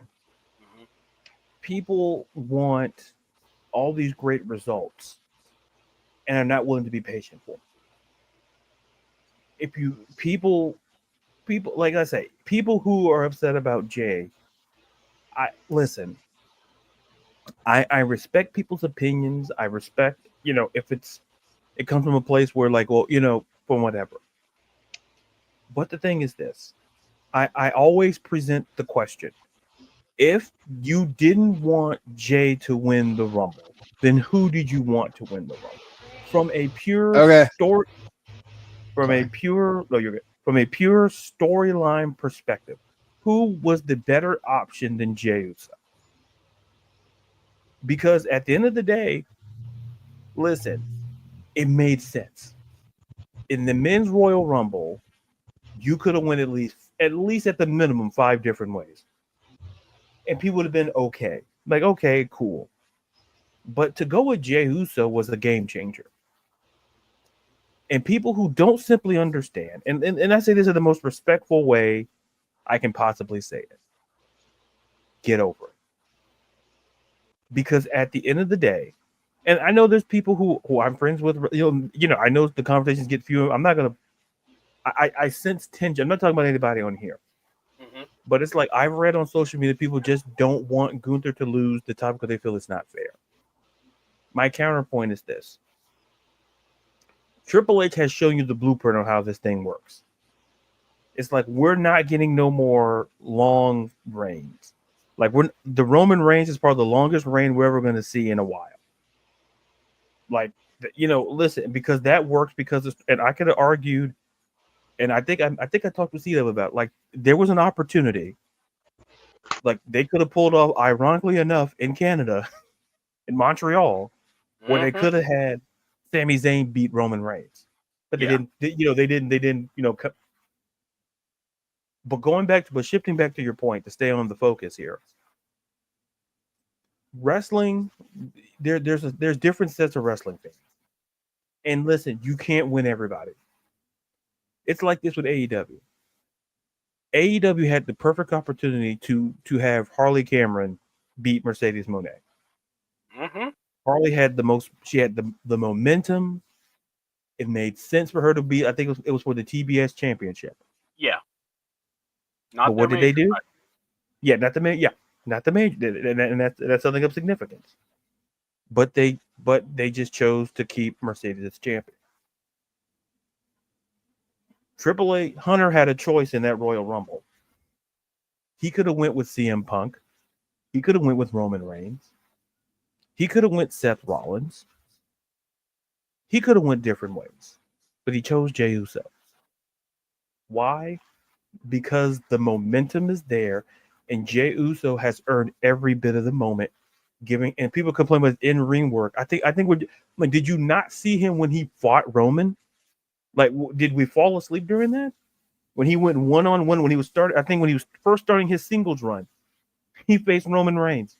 I mean, remember when he was working with Roman and how he was in single matches with all these guys? Yes. So it's not like that's where I'm lost. It's like he wasn't facing scrubs. Okay, he wasn't facing, you know, jobbers, and that's what blows my mind. And I don't mean to go on this route. I apologize for but no. That's why I asked you. But it ties to my point. It's where when you tell me that Jey Uso isn't worth winning, I always ask this question with the question: if not Jey Uso, then who else? Because the only other person that would have made sense in my mind was either Roman Reigns or CM Punk. Yep. Given that little storyline we have there between them. Other than that, it had to be Jey. Yeah. And I know it's not a popular opinion, and I'm not saying, the reason why I bring up the Harley Cameron, and the reason why I bring up that situation, Tony Khan could have been the guy that said, Mercedes, you're going to drop that belt to Harley. Yeah. Because Harley has the momentum. I'm sorry. You can put it back on Mercedes. Yeah, exactly. It's like, oh, we take the belt. Harley's not. What harm would have it done that for Harley to beat someone of Mercedes? That's a career changer for her, and that shifts the company. Yeah. And if anything, it's good PR. And you kind of make the women feel like, okay, this isn't just Mercedes' house. We can all be a part of this. Yeah, we can all be. And then look, but here's the thing. Toni Storm got back the AEW Women's Championship, did she not? Yeah, 4th time. It's like it can be done. Yeah. And it goes back to the point with Jey Uso. Listen, if you're upset about Gunther's had a great run. But see, the longer Gunther holds it, guess what we're going to start hearing? Oh, there's nobody left for you're gonna be bored, and then we're gonna be wondering why. And then we're gonna revisit this conversation, be like, we kind of told you that, listen, it's best to cut off things before it gets worse. Yeah. Because I recall people saying with Cody Rhodes, oh, his reign is gonna be terrible. And we reached that level where we're like, man, the reign's not really doing it for us anymore. Oh, he needs to lose. Oh, he needs to this. He needs to that. He needs to have a heel turn. It's like, It's like I've been telling people, the blueprint is there. Just like Yeah. the blueprint for people to go heel is there. If you see it, Bianca going heel, go back to NXT. She was a heel. Yep. Her outfit was black with the hearts on it. Not just She that. she Now that used yeah. she used that whip as a weapon, as a heelish. She was a heel in every sense of the word. So I hear people say, "Oh, Bianca going heel is going to be the." Respectfully, it's not going to change my opinion of Bianca Belair, and it should not change your opinion, because at the end of the day, I'm not talking to you specifically. I'm just telling people it shouldn't change your opinion, because what's wrong with the rest of the community? They want this great success, but they want it in a microwave. They don't want to put it in the oven, let it cook, let it simmer. You want it in the microwave, and then why this story sucks because you didn't let it cook. Yeah. There's certain foods you have to cook a certain way to make it taste better. You could throw something in the microwave and be like, okay, it tastes decent. But when you cook it on the stove, you put it in the oven, you put it in a crock pot, you let it simmer. You let it there's a difference. Like, listen, fun food fact. You pot roast in the oven. It's just as put that crock pot, put the roast in a crock pot. Bang, bang. It's like you let certain foods cook, it's gonna taste better. And That's people have to understand. Let Jey Uso cook. He's over. The gimmick is over. I'm failing to see why people are upset, because people are telling me that, Gunther doesn't deserve to lose. Well, I'm sorry, who did Gunther beat for that title? Did Damian Priest deserve to lose? Like we're gonna go down a rabbit hole. Did Damian Priest deserve to lose? That quickly? Yeah. Exactly. So I didn't hear And now ironically, one of these. He lost it in SummerSlam. That's actually a good time to lose a title when you won it at WrestleMania. Yeah. So I didn't hear people complaining. I didn't hear people complaining and having no sympathy for Damian Priest when he lost it. So why in the Blue Sam Hill are we feeling bad for Gunther? Because the one person who doesn't feel bad situation is Gunther. That's the one guy. Gunther is doing. He's going out doing primo heel work. Yeah. And he's probably the one guy that says, I'm willing to put Jey over. Yep. In the same capacity that when Gunther won, that he got put over. Like, folks, we have to take a step back sometimes. I've gone on too long. I'll take a step back after saying this. What we have to understand is Gunther's reign is fine. Losing to Jey Uso is not the worst thing in the world. Well, Jey lost to Gunther at Saturday. It's Saturday Night main event. Okay, Sami Zayn lost to Gunther and then beat him. Yeah. It's like trying to explain that to people. It's like, what are we doing? It's telling me that if you don't like Jey Uso, just come out and say you don't like Jey Uso. Because if you're looking at this from an objective point of view, you see it. But if you don't like someone, that's cool. And I'm not knocking those who are anti-Jey Uso, but don't let it cloud your judgment to the point where you have the nerve to say Gunther doesn't deserve. Like, wait a minute, time out. Did Damian Priest deserve to lose? Does anybody deserve to lose their title at WrestleMania? That's the question. Did Roman Reigns deserve to lose his title at WrestleMania when he could have lost it at SummerSlam? Or he could have lost it anywhere? The point is this. Fans, you listen, you can't please everybody, but at the end of the day, Camera's off. People have to understand this. It is that if we're going to sit here and be angry, let's be angry about something that we can have a conversation about. Because if you don't like Jey Uso in the first place, then we can't have a conversation. Mm-hmm. Because I use Charlotte Flair as an example. I'm not the biggest Charlotte Flair fan. I made it clear on this show. I made it up on my podcast. I've made it clear. I'm not a Charlotte Flair fan. But what I'm not going to do is sit here and let that cloud how I respect the work that Charlotte Flair has done and being the most decorated female superstar in in company history. I'm not going to lose sight of that. Charlotte versus Tiffany Stratton is going to be a great match, and I'm under the belief that Charlotte Flair will put over Tiffany Stratton at WrestleMania. It's called being objective. If you don't listen, I could just say, well, I don't like Charlotte Flair. I hope she loses. I hope. No.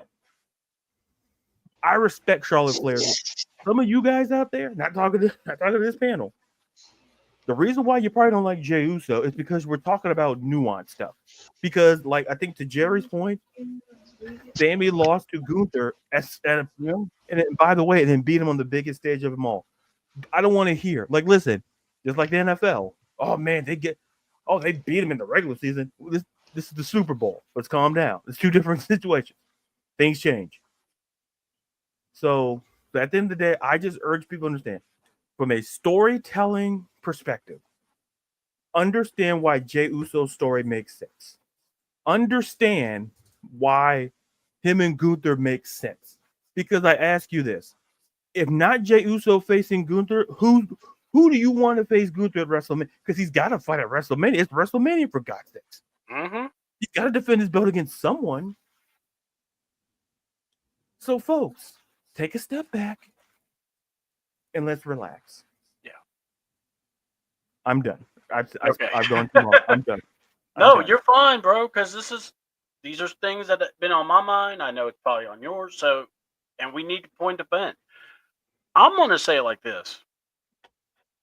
For all y'all that want to have an issue about Jey Uso, or let's talk Braun Breaker, all right, about the Intercontinental title, then explain to me what in the same hell is AEW doing with their international title.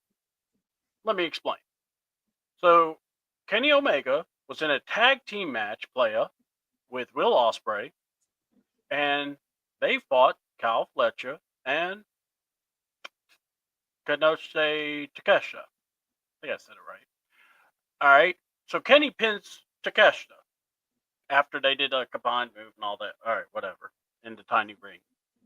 So Kenny challenged Takeshita for a title match at Revolution in 2 weeks.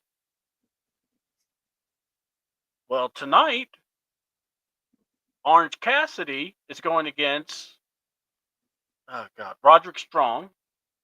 And if you're not careful, he'll put you to sleep, not because of his moves, but because he's a bore. Because my God, every time I watch it, it's like, oh my God, I'm going to fall asleep. Those two are going to face. And the winner will go against, no, not Kenny. They're going to go against the champ for a title shot next week.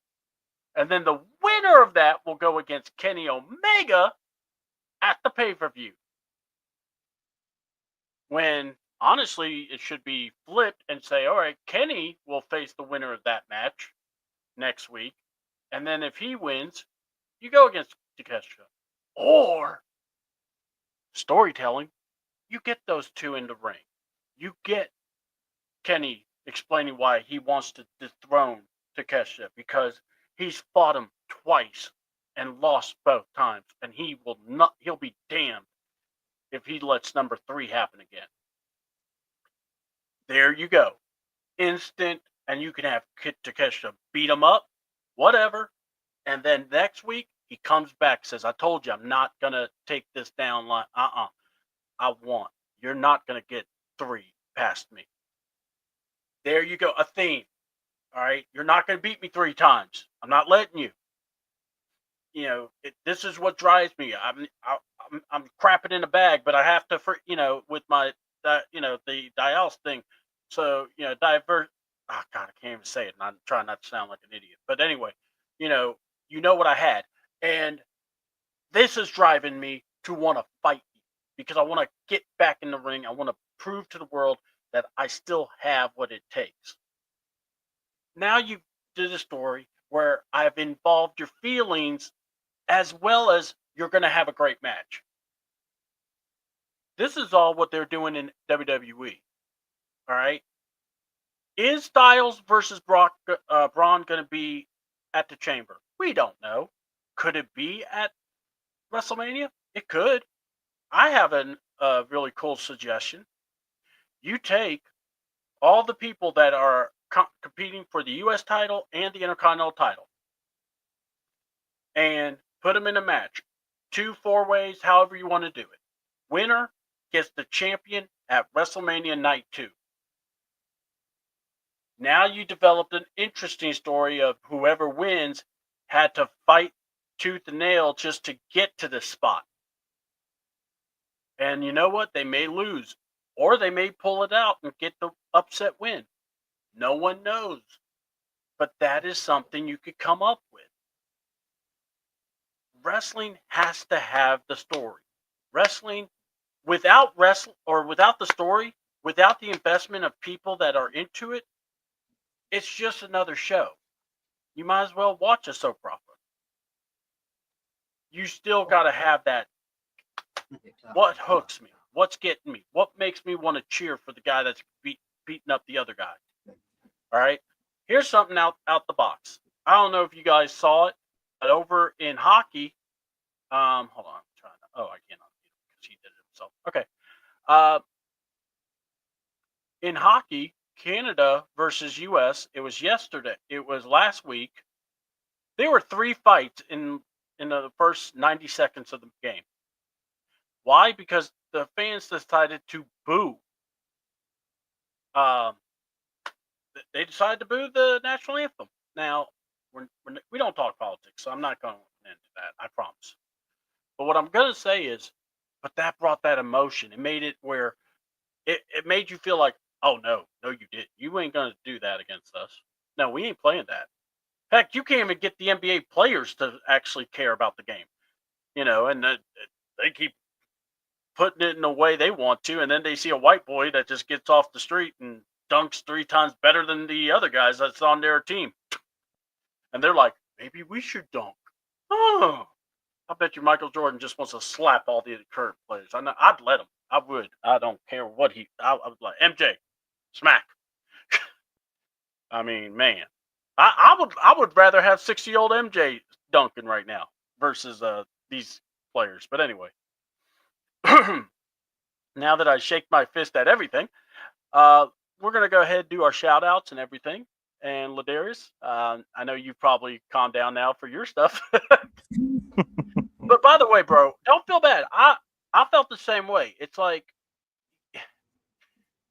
people want to get pissy about WWE, but when it's AEW, you have people going, oh, well, you have to understand they're trying to do this. They're trying to make it into something. And I'm going, there's no story connected. But in WWE, there is story. It may not be the story you want, but it's a story nonetheless. Yeah.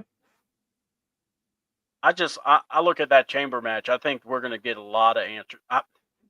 I think I wouldn't be surprised if we get a couple of triple threat matches that come out of that for both the men's and women's championship match at Mania. I think we're going to get 2 triple threats. I just have this feeling. I don't know. Yeah. So, all right, let's do it. What say you? Go ahead and put your stuff out there. Now, tomorrow we will do I want to say 10:15, 10:30. What do you think? Since I do the show, so what's easier? Yeah, we can do 10:15, 10:30. All right, 10. All right. Yeah, yeah. What's easier for you? We'll be there. Can't speak for everybody else. Oh, for me, we can do. We can do 10:15. All right, 10:15.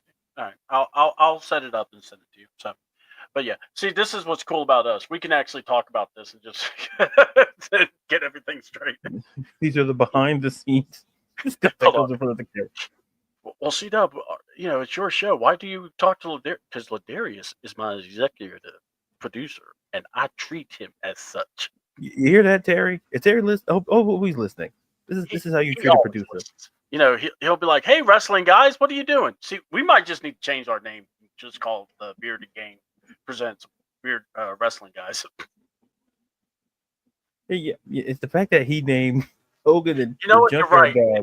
came up with the name, we can't go with that because that would make him. He would end up having a bigger head, you know. And Listen, this circle can't fit it. Sorry. StreamYard said, "Listen, we can't do Look. it, pal."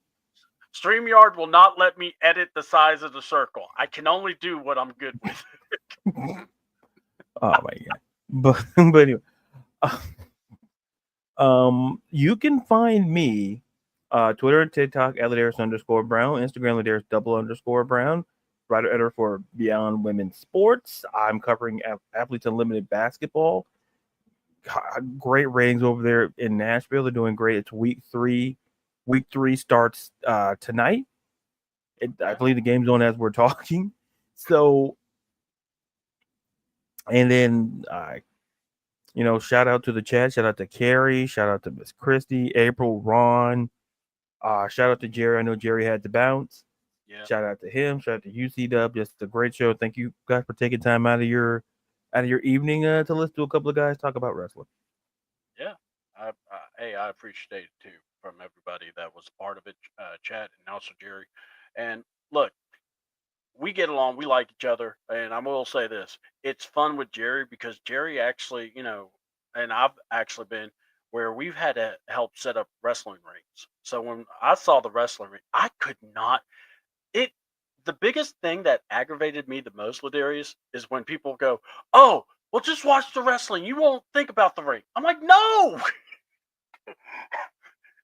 I am seeing too much space around the thing. And then when I saw that clip where the rest just walks and you got freaking Kenny looking like he's in a trampoline. I'm like, oh, this is not good. It's like that's the only thing I can look at. Like, what? Yeah. It's like, oh, look at this. Oh, what about over there? No. You can't like. It looks like a wrestling bed like you had as a kid. That's how it looked like. Like that's something you would sleep in, not wrestle in. So, right. And I'm gonna tell a little story, just something small. I used to work for the church, or I would volunteer, and I would do the TV, the camera crew, and they would have me running the main camera, the straight ahead shot, because they loved how I always framed the box. I would lead the pastor just fine, and everything, and then once I knew that the person was gonna go, I could do my jerks. It wouldn't be a problem. But when I was online and the red light was on me, I knew just to glide. I made that thing move like it was no problem. So if I see something on camera and it's off centered, I can't freaking focus on anything because I'm going, why is it not centered? Why is it not? And then I realized it's centered if it was a wrestling ring with this dimensions. But because it's smaller, it was off centered and you could tell. And it's like, I'm a guy that's broken, but if I can see it on my TV, on my phone, not my TV, I can only imagine what people thought. And to me, I'm not the company saying, oh, we're better than WWE. I'm the guy that says, you're not. You got a lot to work on. And that was one of them. So that's just my little story about being a cameraman. And I missed that, man. That was fun. I think the last one I did was when the pastor cussed behind the table or behind the pulpit. And I just was like, what are you doing? I'm like, he's like, it's fine. It's just a thing. I'm like, you don't do that. And then here I am, the one that's cussing like a sailor going, you don't cuss. It was funny. So needless to say, find me at CW28 on YouTube, CWAWTN on X. And look, if you guys want to be a part of the show, if you want to have questions that maybe you don't get to ask us, man, send it to us. Tweet me or Ladarius. We'll get to you. And heck, we might even bring them on the show and talk about it. Might be worth the topic to have on. Because look, we want you to feel like if this is your show, you come, feel free to throw something out there. Please post a comment. Please like and subscribe to the channel. And like I said, if you leave a comment, I'll check it out. I'll make sure and reply. So thank y'all so much. And Ladarius, again, thank you so much for being a part of the show as always. love always teaming up with you. You're a great tag partner, and yeah, we'll get Jerry back on track, man. You know, he's been out for so long. You know, he probably was, he just, probably wrestler injury. He couldn't understand a comment or a compliment. You know, we'll fix that. So, all right, guys. Well, I'm C Double. That's Ladarius, Mr. Laddie Daddy himself. We're out. See you later. Peace.